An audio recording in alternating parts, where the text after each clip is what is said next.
The movie opens with horrific news of a devastating storm in New York City spreads like wildfire. The tension builds as reports of an asteroid colliding with the Earth intensify, setting the stage for a gripping narrative that is about to unfold. In a quaint apartment, Helga, who is a wise older woman, finds herself compelled to seek the assistance of an exterminator due to the mysterious voices that have been echoing through the walls of her humble abode. In the building resides Helga, a patient grappling with dementia. On the outskirts, a gentleman named Frank catches sight of the exterminator company, Bug Brothers, and promptly contacts Helga to grant him entry. His anger flares up as it is simply part of his job, causing him to ponder why she sought assistance from an outsider. She recounts the mysterious voices that have been filling her ears. As Frank enters the room, his eyes are immediately drawn to the sight of blood and the injured exterminator. Without warning, a mysterious force tugs at him, compelling him to move towards the air vents. Standing outside the room, Helga becomes momentarily captivated by an ad playing on the TV. However, her memory lapses due to her dementia, causing her to forget about it altogether.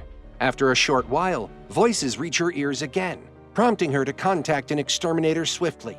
In a sudden turn of events, the movie takes us back 4 days prior, transporting us to the moment when an asteroid crashes through the apartment window, landing inside a dollhouse emerging from the asteroid. A minuscule spider makes its appearance. Charlotte, a young girl, emerges from the air vent in the room. As she approaches the dollhouse, she begins to capture images of the dolls, cleverly labeling them as her next objective.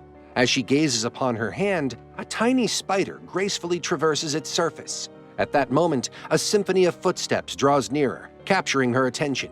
In a swift motion, she conceals the spider within a tiny matchstick box, ensuring its safekeeping as she carries it along. She stealthily navigates the narrow passageways and makes her way towards her destination, her room. Utilizing the air vents as her secret pathway, she moves with purpose and determination. The apartment she fled from was owned by an older woman named Gunther. A sense of urgency fills her as Gunther lays eyes on the shattered window. Without hesitation, she walks to Charlotte's stepdad, Ethan, who resides on the floor above. Gunther expresses her frustration to him, recounting the incident of Charlotte unlawfully entering her apartment. Ethan inquires with Charlotte, but she adamantly denies involvement, claiming to have remained in her room since the morning. After Ethan departs from her room, she swiftly places the spider inside a glass jar and bestows upon it the name Sting. In addition to his creative pursuits, he dedicates his time to resolving minor plumbing and garbage disposal problems as the building representative. Heather manages her small business, while Charlotte, who developed a passion for sketching like Ethan, has always looked up to him as her hero. Together, they have crafted a captivating comic book that holds a special place in her heart. Charlotte hands Sting a bug, and without hesitation, he devours it, causing him to increase in size rapidly. A melody fills the air as she whistles, capturing Sting's attention. He instantly mirrors the tune flawlessly, leaving Charlotte in awe. With each passing moment, she dutifully nourishes him, witnessing his astonishing growth as he expands exponentially. We are introduced to Helga, who happens to be Heather's mother and Charlotte's grandmother. Gunther resides with Helga and happens to be Heather's aunt. Accidentally, while attempting to feed Sting, a mothball tumbles down, startling and prompting him to scuttle away hastily. Even Sting's web was consumed by the fiery mothball. Sting, having grown significantly with each meal, skillfully removes the lid of the jar under the cover of darkness. He then navigates through the intricate network of air vents, going to Helga's apartment. Once there, he indulges himself by consuming her unfortunate parrot. On the following day, Gunther is overcome with shock and lets out a piercing scream upon witnessing the parrot's deteriorating state. Startled by Helga's piercing screams, Ethan swiftly rushes to her apartment. Upon catching sight of the parrot, fear grips him, and he hastily contacts an exterminator named Frank, the same individual who appeared at the beginning of the film. Frank explains that the culprit responsible for this mischief was a tiny creature that effortlessly slipped into the cage. As he gazes around, his eyes laid upon a peculiar sight, a sticky substance clinging to the air vents. He reaches for a gas canister and releases its contents into the mysterious goo. As the story unfolds, he sprays every house within the building. As he attempts to spray in Charlotte's room, she politely refuses, mentioning that Sting, her pet, wouldn't appreciate it. Instead, she introduces him to her beloved companion. Frank cautions her against the nature of spiders, emphasizing that they possess instincts for hunting and consuming prey rather than being suitable as pets. Under the cover of darkness, Charlotte's keen eyes detect a noticeable change in Sting's stature. Sting slips out of his confining jar once more. His destination? The apartment directly below is where a solitary Spanish woman named Maria resides.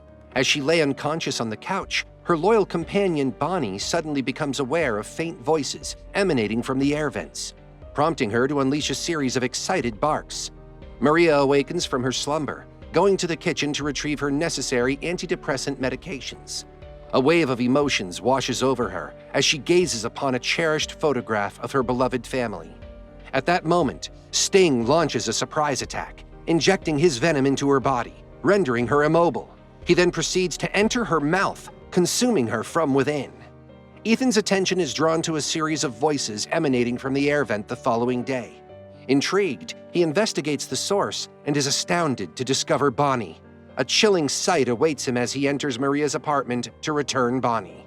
There, lying lifeless, is Maria's lifeless body, and he swiftly dials the authorities for assistance. According to the police, they suspect it could be a suicide due to her pre-existing depression. Upon discovering this information, Charlotte introduces Sting to Eric, a zoologist who resides just 2 floors below them in their building. Charlotte demonstrates how Sting feeds, grows more extensive, and imitates the sound of a whistle. Eric explains to her that spiders lack vocal cords and do not grow larger with each meal. He requests her to entrust Sting to him for a few days.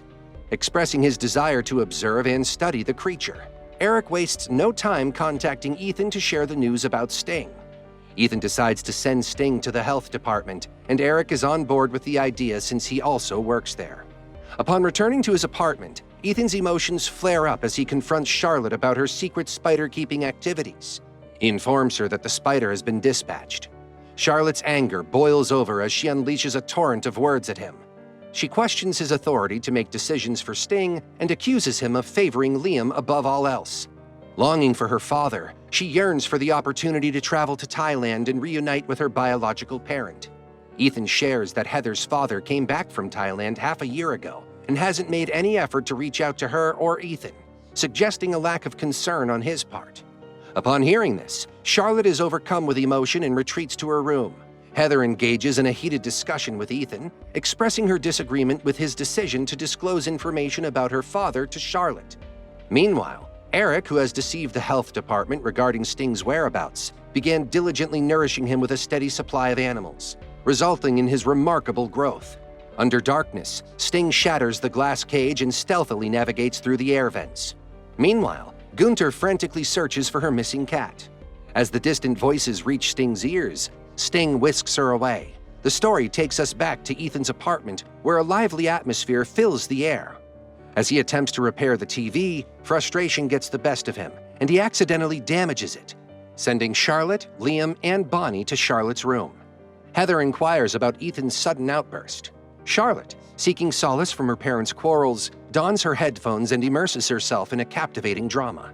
Heather finds herself in a heated argument with Ethan when suddenly a shocking sight catches her attention. Sting launches a swift attack on Ethan and Heather without wasting a moment, leaving them paralyzed by the potent venom coursing through their veins. Unaware of her surroundings, Charlotte emerges to feed Bonnie, wholly engrossed in her music.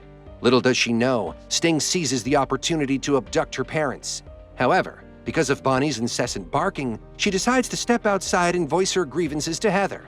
As she gazes upon the shattered objects strewn across the living room and notices the exposed air duct, a wave of fear washes over her. As Sting lunges forward, Ethan quickly reacts by dousing him with a spray of mothball water. The unexpected assault catches Sting off guard, forcing him to retreat hastily. The narrative takes us back to the movie's beginning, where Helga contacts an exterminator and Frank arrives at her apartment to discuss the Bug Brothers. However, their conversation is abruptly interrupted when Sting appears. Frank finds himself unceremoniously dumped into the garbage can, where he unexpectedly faces Ethan and Charlotte. His voice rises, filled with anger and frustration, directed solely at Charlotte. He points fingers, assigning blame for every misstep and mishap. Frank desperately attempts to grab hold of another bottle, but his efforts are met with resistance from Ethan.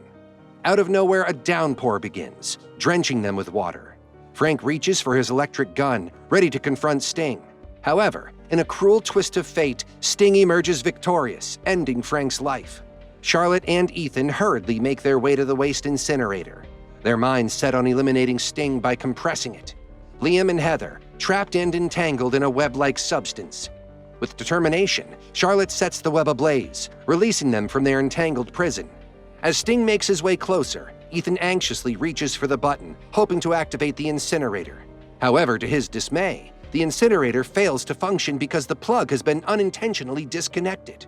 As he attempts to connect it, Sting is met with a clever obstacle set up by Charlotte. Without hesitation, Charlotte seizes the remote control and swiftly presses a button, ending Sting's existence. Heather rushes to Ethan's side, performing CPR with precision and skill. Ethan gasps for air, his eyes fluttering open, and she has successfully revived him. Calling him Dad sent a wave of joy coursing through Ethan's veins. They embrace each other tightly, and Heather joins in, adding to the warmth of the hug. As countless eggs belonging to Sting begin to hatch, here the movie ends.